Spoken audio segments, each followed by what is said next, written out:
On ESO Daily, and what can I say?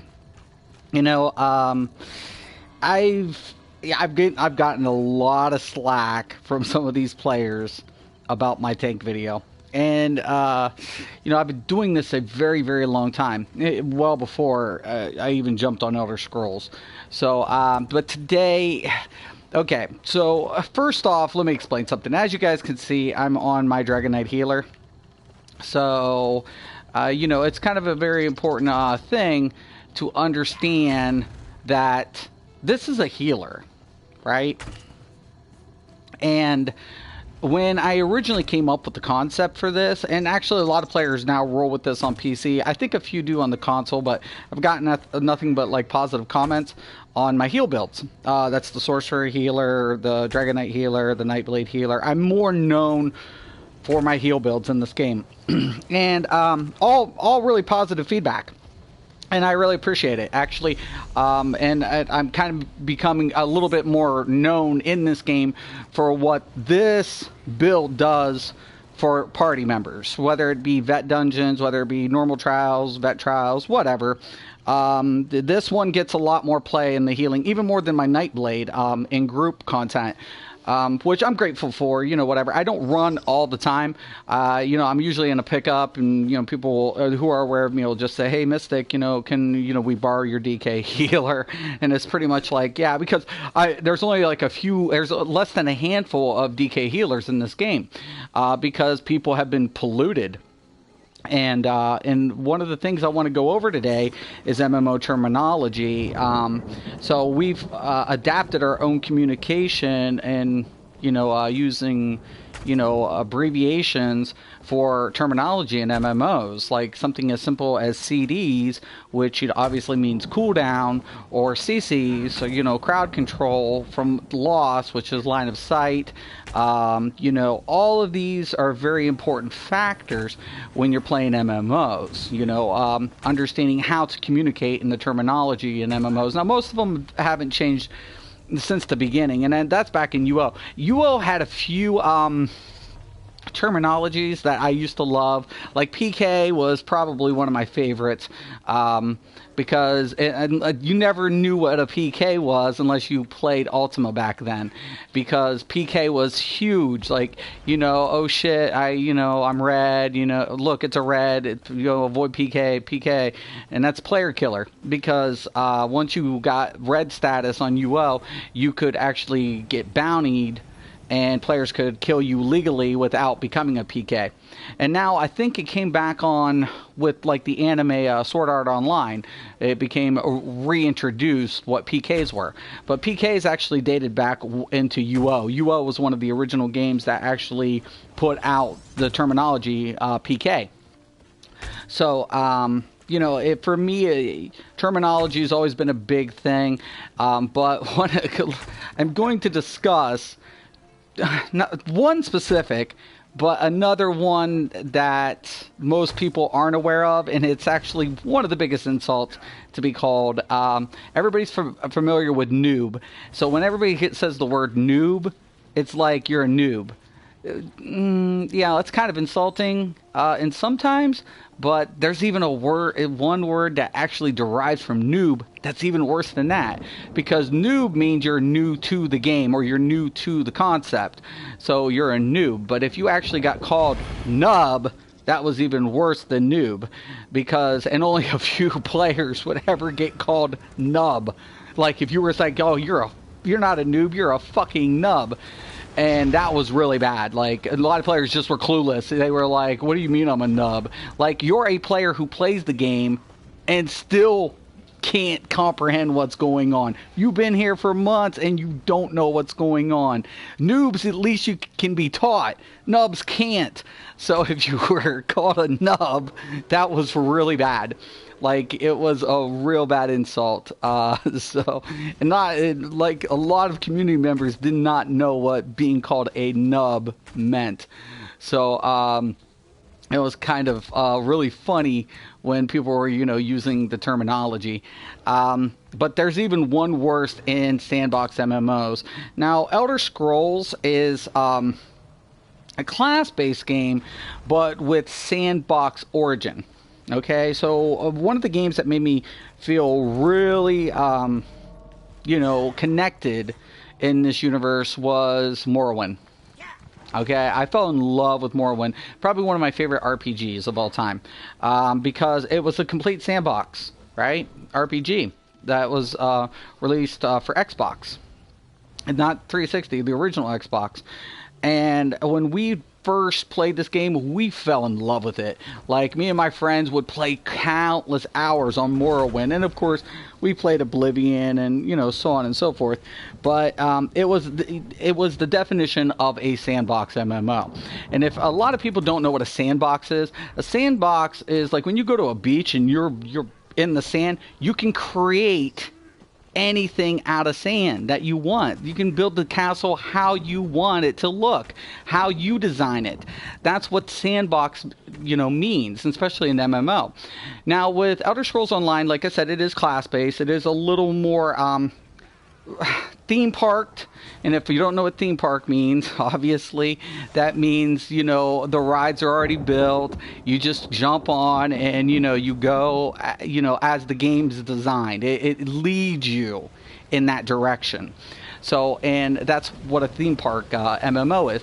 And it has its theme park elements, but it still incorporates a lot of sandbox in it. Because what they've done with this game, they've given you so much to do when it comes to your builds. So, a player posted on one of my videos, and I told him, he kept complaining about my tank build. And I was like, dude, okay, I'm all ears. You tell me, you give me a recommendation, but be warned, or, keep in mind, cookies will be noticed. I don't think he even understood when I said cookies will be noticed.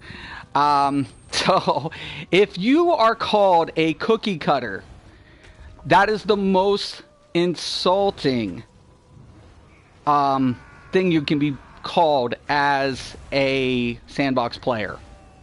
Okay, so Deltia is a great player, right? But he's not a cookie cutter. Do you know why he's not a cookie cutter? Because he's the one providing you the cookies. You guys are copying his builds. Okay, if you're copying Deltia, you're the cookie cutter. He provided the utensil. You're using it. You're the cookie cutter. Cypher, I think I have more respect for Cypher than anybody, because he literally comes up with, and Truth. I like Truth. I think Truth is really good. Now, I don't like I said, I'm not a cookie cutter. I completely will not go cookie. I try to implement my own builds. Now, there are some commonalities because it is a structured game, so there are some truths that you'll end up with better results than others. But does those builds make it the only viable build in a game like this? Absolutely not. And that is the fuel for my fire, people. If you guys ever want to know what makes Mystic so arrogant, what makes Mystic so, whatever, well, here we are, people. Now, you watch my videos. I'm on a DK healer. I'm stereotyped all the time, completely, because the most common healer, the most cookie healer is the Templar. Now, does that make the Templar less of a healer because I decide not to use a Templar? No. But when everybody goes with the same gear, the same rotation, the same layout, you're a cookie cutter. Okay? And actually, if you go to urbandictionary.com and you actually look up the definition of cookie cutter, and it's kind of interesting. The terminology of cookie cutter is marked by sameness and lack of originality, mass-produced, often used to describe suburban housing developments where all the houses are based off the same blueprints and are indifferent only by their color. And the sentence says, I wouldn't live in one of those ugly cookie cutter houses for $1 million.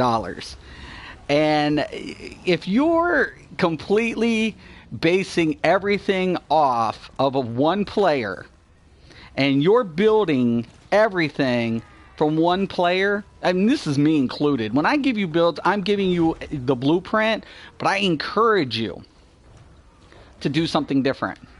I encourage players to think outside the box, because you are playing a a base sandbox game. They're giving you so many different combinations in this game that literally it's up to you to discover. Do you want to be told by Cypher, Deltia, Truth, me, all these players how to effectively build a class? Or do you want to know the game and discover it for yourself? This all becomes the question. Great players aren't, told. Great players are made by discovery. That is what determines a great player. Great players will, go against the grain to do something different and to still become a better player through their faults, through their mistakes. To trial and error makes great players. So I want to encourage all of you, do what you want. You're given the opportunity in this game. Now, sometimes it's going to pan out, and a lot of times it's not going to. It's, like I said, it is trial and error. But once again, this is the fuel for my fire. I am anti-cookie cutter, man. I am not with the cookies, man. Those Girl Scouts can push that shit somewhere else. You want to break free. You want to try to do something. It's okay to get a little, inside information. It's okay to try to learn other different mechanics in the game by other players. But don't let what they're doing define your gameplay. If you want to do that, have at it. I mean, that's you. But just know that if you're called a cookie cutter, you are a cookie cutter if you're running the same shit. Does that make you a bad player? No, it just means you're unimaginative. You lack any creativity. You're doing what everybody else does. But that also doesn't mean it's the only way. And I think ZeniMax and Bethesda have given us a ton of opportunity to build our classes the way we want, to pick the roles we want, to have the opportunity with the racial passes that we are lacking in our builds. And so my Bosner, he has high stam regen. I don't need stam regen, but I might need a little bit more magicka because of that. All of these are factors in your build, guys. So when you take a look at terminology and you're trying to incorporate a lot of different things that's being put into a game, understand what opportunities you're given. Understand that this game has endless possibilities, and that's why I don't post PvP videos. One, I love my PvP. I don't want you guys using my PvP. I encourage you to make your own PvP builds. Try different things, and for PvE there are a couple. It can be rough. So if you're using a couple of things to help you along the way, that's fine. But it doesn't mean you have to copy their rotation. It doesn't mean you have to settle for what they're doing to have the best results. Once again, guys, you create your own mold in this game. They give you the tools, they give you the resources. It's up to you. If you want to go ahead and copy what other players are doing, you can do so. But if you're called out and you are called a cookie cutter, you can't complain about it, because essentially that's what you are. So once again, it is what it is. Are people going to hate it? I don't like to even say it, but I'm going to if I call you to be a cookie, it's because you're giving me everything that everybody's doing. And if I sadly decline and prove otherwise, well, right here's the proof, right? He's sitting here in front of you, the DK healer, and I got plenty of videos with him. So, yeah, guys, don't know what to tell you. Be different. I encourage all of you to use trial and error. Work out what's best for you. Have fun with this game. Don't let other players define you. It's okay to be an elitist. I was an elitist for the longest time. I had this attitude that if you didn't have a certain build, if you didn't have a certain spec, you weren't going to roll with me. Why? Because that wasn't what what was best in slot. Those are elitists. And being an elitist means that you're trying to get the end game done. But in a game like this, they're giving you a multitude of ways to achieve that. So don't believe the hype, people. Don't. But I encourage you to go out, go forward, and discover something that nobody else has. Do something that most players haven't. I think my favorite build to this date is the Argonian Nightblade tank. I put that post out there, the Clever Alchemist and the Argonian Nightblade. I put that post before Deltia did. And there was 2 others before either of us. And to me, that's still my favorite build because it incorporates 2 sets that most people would never consider. And that's the Clever Alchemist and the Twilight's Embrace for a tank. Now, would I use it in a vet trial? No. Would I even use it in a normal trial? I have, but it's something I necessarily wouldn't do on every day. There's different builds, different setups. And just because it works in one scenario doesn't necessarily mean it's going to work in the other. And I do agree with that. But I do encourage all of you to understand what it is that you're looking for and go out and get it. I've been wrong in the past. I'll probably be wrong in the future from time to time. But you know what, guys? It's well worth it. And I encourage all of you, every one of my fans, everyone who hates me, and everyone who's there, at the cookie station, put down the cookies and make your own. Once again, this is Mr. Craven on ESO Daily. Thank you for watching. And once again and always, you have a nice day.